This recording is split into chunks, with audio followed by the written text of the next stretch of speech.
Well, hello everyone, and welcome to the secret throne room of the Queen of Constantia. I have decided to take it upon myself to do some reviews of the other Real Housewives of South Africa and possibly Greater Africa. Now, because I'm getting a little older and a little Alzheimer's-ish, and not because I drink, because this is non-alcoholic fizz, I have made notes to help me as I go along in my Real Housewives of Africa Summit book. So you're going to have to excuse me if I look down every now and again. That's why I'm wearing my specs, you see, because that's another thing that happens when you get older. Anywho, let's get started. Real Housewives of Durban, episode 1. Wow. Wasn't it amazing? I mean, we went in with a bang, folks, didn't we? Mrs. Jojo strutting her stuff. The ladies looked amazing. And I just want to say, first thing, big shout out to Let It Rain Productions. Production values just top value.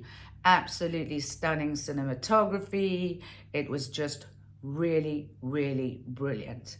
So, okay, so starting out, here we've got Mrs. Jojo out there strutting her stuff with her pink shoes, and she's got a little song going. I think it's I'm Bad, something like that. I really like that. So they gave each girl a song that was sort of appropriate to them and where they were in their lives. I think the one for Nonku was something about climbing mountains or whatever, or overcoming obstacles. I like that. I haven't seen it done on a South African franchise that they've actually used a song with lyrics about where they were in their lives. I really, really like that touch. And then we saw Jojo shopping, talking about her life, what she'd been doing. Then she got in her car and she made a phone call said she was doing a party, and she made a phone call to a lady called Mbali, who she said she wanted to invite to sing at her party. This was the first little thing that I got a little bit sort of confused or concerned or worried about in terms of production, a little production slip up, because I felt that we were not given a coherent reason as to how she knew Mbali, where she got Mbali's number from, what was the connection. She was just, oh, I'm going to phone this lady Mbali and ask her to sing at my party. So and I'll come back to that in a little while, because it seems to get explained, but in a very weird way. So now we'll move on to... then we meet Slee. Yes, so we get to know Slee. We then Slee's introduced to us, and Slee goes, I think, Slee's just actually, she doesn't go to meet Nonku. We just see Slee in her house, and Slee does go and talk to Nonku. Slee goes to meet Nonku. Nonku asks her how she is, and she says that the man she was with for 6 years left her, and I mean, that's a totally devastating and horrific story, and actually I could relate to it, because she said she got left with like a bed and the clothes she had. Very much the same thing happened to me. I literally got left with a bed, a fridge, a washing machine, and I think my parents gave me a clapped out old car, and the tires were worn down by the end to the canvas was showing through. So I totally got her, what it means like to spend your life with someone and then land up with nothing. But, however, those experiences can be very empowering. So initially, I was really responsive to her. I thought, this is great, really, empowered woman. She's a very, very attractive looking woman. They look like they're really good friends, they're neighbors. This looks like a very positive new addition to the show. Fantastic. Then we came on to seeing Sarisha, and Sarisha's just immediately struck me as a little bit different instantly in this series. Okay, firstly, I think she's had a little bit of work done to her face. We all do things, because we're all, well, certainly us ladies in this kind of work, in this line of work, we do try and retain our best qualities or possibly try and improve on them as we get older. So, respect to her. I have to say, however, that she's an incredibly beautiful woman, and I don't really think that she needed anything doing. I think she was beautiful as she was. However, if you feel that you want to and you do it for your own self-esteem, 100% hats off to you. Then we had some interesting sort of little feedback on which she's never done before. She's never been open about her relationship and her marriage. Interesting little feedback on the fact that she felt that her husband Vivian wasn't really around very much. They didn't spend very much time together. Maybe a little inkling of trouble in paradise, I'm not sure, but it's the first time we've had any sort of inkling that they weren't spending much time together, that he's very busy, he's never there for dinner. She regrets that she hasn't insisted more that then he's not around to have dinner with the kids. And then, of course, another thing I sympathized, which is that she's looking after elderly parents, which I also had to do during the last 5 years of my parents' lives when they were both very, very terminally ill. Big shout out to Sarisha. It's hard. A new vulnerability. And I was just wondering why. She's always been very, very private about her private life. Housewives is a strange thing. So you have to ask yourself, because housewives do have strategies, right? And you have to ask yourself sometimes, is this a strategy to get audience sympathy, to raise your profile? Now, I'm being very, I'm getting into an area here. I'm not trying to tread on any toes. It could just be being honest vulnerability. But housewives have been known to do things in order to gain audience favor. I'm just putting it out there. Anyway, then Mbali arrives to meet Jojo, and then in her diary entry straight afterwards makes a very strange suggestion that she thought that Jojo's tattoos would somehow mean that Jojo wouldn't like Maskandi music. Huh? I just thought it's weird. Why? How does the one relate to the other? Anyway, I couldn't get that. I also then couldn't understand when Mbali did arrive at Jojo's house, why did Jojo then suddenly say to Mbali, oh, now you must come along as a guest? Okay, so now you've hired an entertainer to come and sing, and now suddenly you're invited as a guest. Again, that's another continuity problem for me because, okay, I get we've got now new housewives coming to join the group, but normally it's a friend or someone knows someone else or whatever, but why? Your singer now suddenly come as a guest. What's the deal? Okay. Do you think she'd be a fun person to have around? Is it because, you spent a lot of time together? Well, no. So what's the vibe? We needed a bit more backstory here as to why you invited her as a guest. But then came a bit of a clue. Oh, but before I say this, Jojo said to Mbali that she'd been let down by Londi last series when she had an event. As we know, it was a Jochella, and Londi didn't pitch and Londi didn't sing. And Mbali says, big letters, big neon sign, I will not disappoint you. Okay, we're going to get back to this. Okay, I will not disappoint you. Okay, but now, moving forward, here's an interesting thing. I think a lot of people might not have noticed this. We now move on to a really strange little scene where Annie's in her house and she gets visited by her sister and her stylist friend who is called, I've forgotten his name.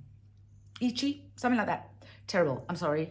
Alzheimer's. Anyway, and he says that he he knows, well, no, Annie says that she was introduced to her stylist friend by Mbali in this short little clip.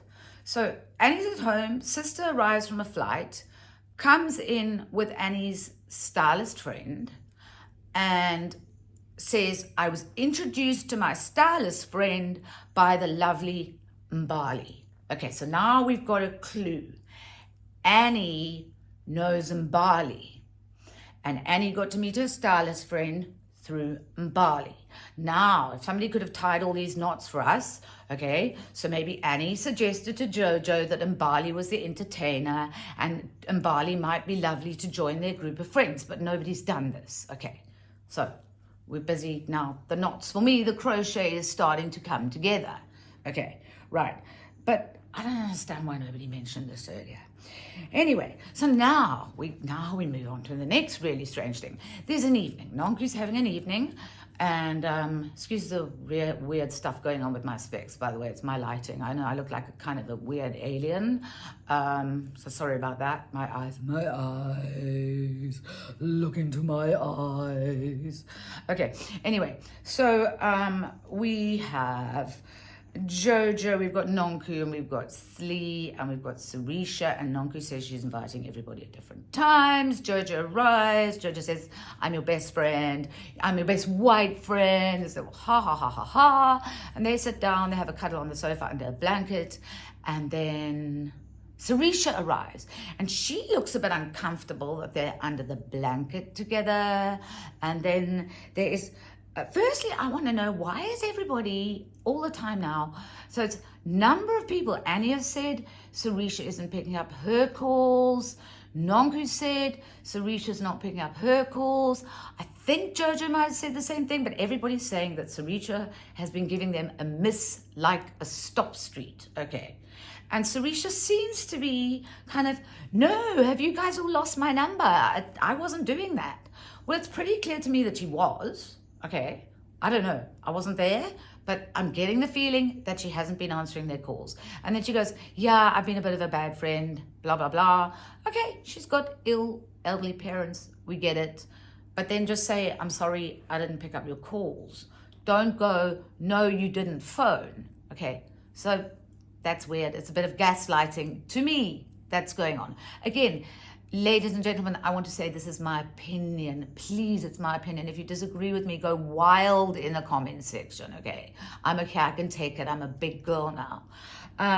Okay, so this particular gathering has so much atmosphere. It's really uncomfortable. It's really awkward. So Sarisha seems really offended by the fact that Jojo and Nonku appear to be so close.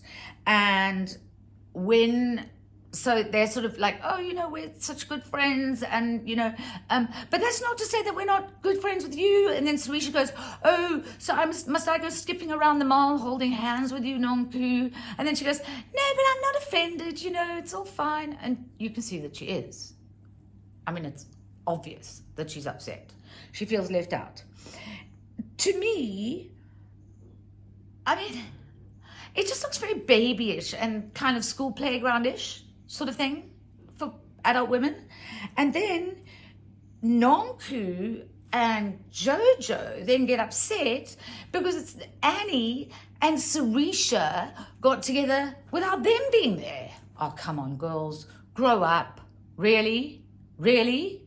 Okay? So just get out of the playground. Get out of the sandpit. Grow up. Then Slee arrives. Well, my goodness. I liked her when I saw her in conversation with Nonku, but this seems like a different woman who's arrived now. Okay, as I've said, this is my opinion. Go wild at me in the comments section. It's fine. We're all allowed our different opinions. But what I saw now, arriving now, was a very combative woman.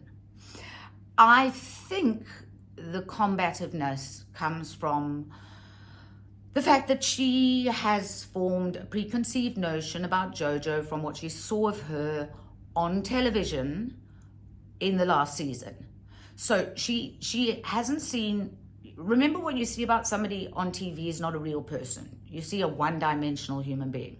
So Nonku has a relationship with Jojo as a real person. Slee has seen a one-dimensional human being, interactions with Mabusi, whatever, and she's made a judgment call on that person. And because of that, she seems to have made an opinion that, this is my belief, that she is not ready to alter, that she's not ready to shift from. Maybe she will later, I don't know. But I gathered that she's a fairly recent arrival in Nonku's neighborhood, so she's known Nonku for less time than Jojo has known Nonku. So she insults both Nonku and Jojo. She says to Jojo that Nonku is going to get rid of her like a new toy and throw her away. Okay, so thereby saying that Nonku does not have loyalty to her friends. That's the inference there. And also insulting Jojo by saying that you're worthless. That's just not okay for me. You don't do that when you are receiving somebody else's hospitality. I really wasn't okay with that. I thought it was very uncalled for. Then there was, okay, so then they went on to a little bit of gossip over Annie and seating at the thing with the Oceans Mall. I just have a small thing, very small thing I just want to say about that. I gathered that Nonku arrived late and that Jojo was there, Annie was there, Ruan was there. When Nonku arrived, Ruan did the gentlemanly thing, got up and gave his seat to Nonku. Later, Annie's husband arrived and Annie wished Nonku to give up her seat so that Annie's husband could sit down. In my upbringing and my experience of the world, ladies have seats and gentlemen stay standing if there are no available seats. Now, I do realize that the world is changing and maybe there's sexual equality and whatever. This is just my understanding of the world. As I said, I'm prepared to be wrong. But in my opinion, if I was Nonku, I would not have got up. That's it. Gentlemen stay standing, ladies stay seated. That is my opinion of that particular matter. However, not my argument. And there's one other thing. That moment was not filmed. And in terms of production and Housewives, anything that is not on camera didn't happen. It didn't happen. Because it's all bara, bara, bara, bara, bara. But if it's not on camera, nobody can prove a thing, and it didn't happen. And I've learned that to my own detriment when I was in Real Housewives of Cape Town. I will never go there again. I will never discuss anything that didn't happen on camera. That's for certain sure. So, moving on. Sorry for looking down every now and then. Okay, so I just want to go back to my personal feeling after this meeting with Nonku, Slee, Sarisha, and Jojo. I don't think that Slee likes Nonku, number one. And I think it's problematic to come onto a show with preconceived notions, number two. And I do not think that Slee is ever going to like Jojo, number three. But let's see. I could very well be wrong. It's going to be interesting to watch it pan out. I shall be fascinated. Then, and then right afterwards in her confessional or diary session, Slee says, Tweedledum and Tweedledee, I have no thoughts. Well, I disagree. I think she has lots and lots of thoughts. She just doesn't want to say them. But they will come out in time. And that's really going to be fun to watch. I can't wait. Okay, so now we get on to the princess soiree. That was really beautiful. Okay, and again, another odd introduction. Maria, and I believe her surname should be pronounced Velázquez. That's Spanish, Velázquez. Oh, listen to me. However, she pronounced it differently, but Maria, whatever her surname is. Maria arrives, Jojo's friend, out of the blue, We don't get even given any background by JoJo about how long they've known one another. I mean, were they at primary school together? Did they meet over dinner 5 years ago? Are they husbands, mutual friends? We get none of that. Suddenly, there's Maria. Boom, my friend, arriving to put out the place cards. No background, no contextualization. So this show is superb, production value superb, but then there's some content slips that are really bothering me. Phone me up, guys, I'll help. Anyway, so, oh my Lord, I've got to do this. I'm going to be shady. I'm sorry. But Maria sits there and she says, my fountain of youth is at my surgeon's office. And I've got to say to you, darling, I can see. Naughty, bad girl, Camilla. Yes, well, anyway. Maria, I feel, has taken a long, hard look at all of the American franchises and gone, right, I'm going to be in Real Housewives, and I'm going to look at their mannerisms and what they wear and what they do and how they look and kind of what they say. And I'm going to be that. I'm going to do that. I'm going to be that Real Housewife. And she's looking it and she's doing it. What I want to see is she going to bring anything original to the table? I'd love it if she did. I really would. So I'm hoping she's going to bring it. Go on, Maria. Bring it. Prove me right. Maria Velázquez, the fountain of youth. And can I just say, I have work done. I've got no problem with surgeons' offices. You just made me laugh.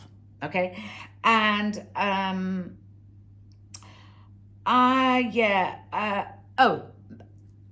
sorry, Princess Party as well. I just want to say, the production detail, JoJo getting ready for that. They did beautiful production detail of JoJo putting on her necklace, putting on her lipstick, the hair, just that little lead up. So beautiful. That production detail, 10 out of 10 to Let It Rain. And the directors, that was just beautiful. Beautiful, beautiful, beautiful. So now we had all the ladies arriving in the horse and carriage, absolutely exquisite.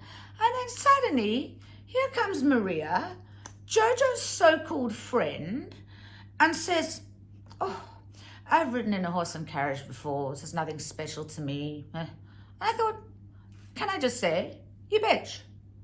Why did you have to do that?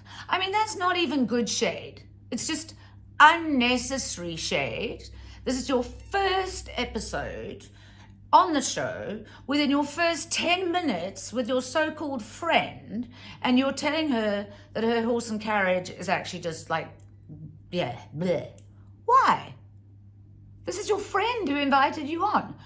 Too soon, darling. Too soon. Save it up. Okay? Note to self. Okay. So, I loved Annie's response to the horse and cart. I loved Nonku's one. You know, they loved it. Carriage, not cart, sorry. I did a horse and cart in Grayton. Carriage. Proper carriage this time. The girls all looked superb, except of course for Mbali, who wasn't there. But we'll get to that in a minute. Anyway, so now we have an interesting one.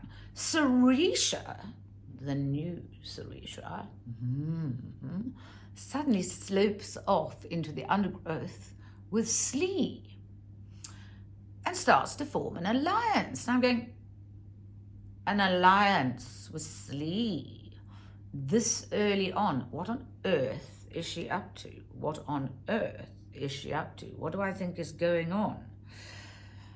And Sarisha sits down and she says, I think Nonku needs a friend like you, level-headed. You know, she's very airy-fairy already. She doesn't need more airy-fairy friends, implying that JoJo's airy-fairy. And I'm going, Sarisha, Nonku can actually pick her own friends. And I'm thinking, this Sarisha, this season, I don't know. She's always been so sweet and kind and loving and caring. And now, this season, we've got a little bit of the evil stepmother coming out. maybe it's on purpose. As I said, maybe it's on purpose. Remember strategy that I said at the beginning about Vivian and what's going on at home? And I'm seeing Sarisha playing a different path already in episode 1. Right. So I just said, I don't think that Nonku needs Sarisha's advice. # just saying. And now all of a sudden, it's gone dark and there's Mbali sashaying in her ball gown. Jojo goes out to meet her. Can I just say, if it had been me, I would have sent her home. I'm serious. If I had employed a singer and then invited her as my guest and she had rocked up 3 hours late, I would have stopped her at the gate and said, phone an Uber, sweetie darling. I would have. I am just wondering, though, if production didn't have a hand in this just to see if they could get Jojo to get angry after the whole Londi thing. If they did it to her again, would she lose her temper? And maybe, just maybe, by not losing her temper, she won. So perhaps, Jojo, good on you for not losing it. But what I can't believe is Mbali arrives and she doesn't actually even explain why she's late. She just goes, oh, I'm so sorry I'm late. I'm so sorry. I apologize. I'm late. And Jojo very sweetly invites her in. And then, of course, oh, now this is interesting. Then Annie says, oh, my first impression of Mbali is she's very stern. But now, this is weird. Because if we go back to the little bit earlier, I've remembered the name of Annie's friend, Edgy. Annie says that she was introduced to her stylist friend, Edgy, by Mbali earlier in the episode. So how the hell can she say that her first impression of Mbali is that she's very stern? Either I'm losing the plot, which I could be, or I don't know. I really, really don't know. So, I don't know. But Mbali, somebody knows Mbali. I mean, she didn't just kind of hover from Joburg to go and rent in Zimbabwe, and that's another whole story, by the way, folks. Is she really from Durban? I don't think so. Anyway, moving swiftly on before I get myself into very deep water, I just think, okay, so then they ask Mbali to sing, and she sings one verse of a song. And then when they ask her to sing more, she says that she feels, in her diaries, confessional, she says, I feel like I was being taken for granted. Really? You were asked there to sing and you didn't pitch on time. Taken for granted? You should have been booted out and sent home. Anyway, so now the other thing, then this huge petal array of flowers arrives. Now that's another thing. If you do arrive late, you bring the flowers with you. And as you arrive, you say, I'm so sorry I'm late. Here's the flowers. You don't have them delivered an hour later by a semi-naked hunk. Strange. It was all weird. Weird. I just don't get it. And I phoned Lassie, by the way, and she said she didn't send them. So just so you know, I verified. And anyway, of course, Jojo had the whole room filled with flowers anyway, so they were totally superfluous. So, and then, the game. So now Sarisha gets asked to dance on a stripper's pole that isn't there, and Maria mocked her. So I've got a challenge for you, Maria. If you're that good of a pole dancer, I would like to ask you, please, to do a pole dance on your Instagram reel for me next week, by next week, this time. Please. You may do it fully clothed, but I'd love to see it, because apparently you're very good. Also, you say, love to see you do it. Challenge. Okay, and then Mbali's banana eating skills. Wow. I learned a thing or two there, didn't you? Gosh, and then we had a bit of pain and devastation because Annie asked Mbali about her life, and she said that she was engaged, and Annie said, do you have any children? And then we heard a really, really sad thing, that Mbali had lost a child. And I think every single one of us, I've got goosebumps just now thinking about it, every single one of us was utterly devastated for her. It's something that anybody can relate to, and it is beyond comprehension for any single one of us that are parents. Someone once said to me that when you have a child, it is like taking your heart out and letting it walk around outside your body. And that is literally what it is. You are so vulnerable from the minute you have a child. And all I want to say in Bali is that my heart and love and blessings are with you, and I have prayed for you from the moment that I heard that. God bless and be well. Yeah, it's no further words that I have to say than that. And I know everyone who saw that moment felt exactly the same way. Devastation. And then, oh my goodness, suddenly, just as really that should have been the end of the evening, and everybody just should have had a quiet drink and hugged one another and maybe a little dance, and then Sarisha suddenly just puts her all in and turns around. The new Sarisha turns around and says to Annie, I'm reminded, her new tagline says, I'm not all sugar and spice and all things nice, which we, up until now, had always thought she was. She says to Nonku, I think you need to talk to Annie. Now, I told you to talk to her before next I saw you. Now, once again, Nonku does not need to answer to anyone. Nonku did need to have a conversation with Annie, this is true, but in her own time and privately. It is not the kind of thing you do at a dinner table, especially somebody else's dinner table. It's rude. I was shocked. I always thought Sarisha had very good manners. I didn't think it was good manners, especially after a moment like that where we've just had to confront somebody's immense bereavement, is to bring up such a contentious matter. It was enough. It wasn't necessary. She could have had a word with Nonku the next day and said, please get in touch with Annie and discuss your problems with her. To bring it up like that over the table just after a moment like that, I thought was incredibly insensitive.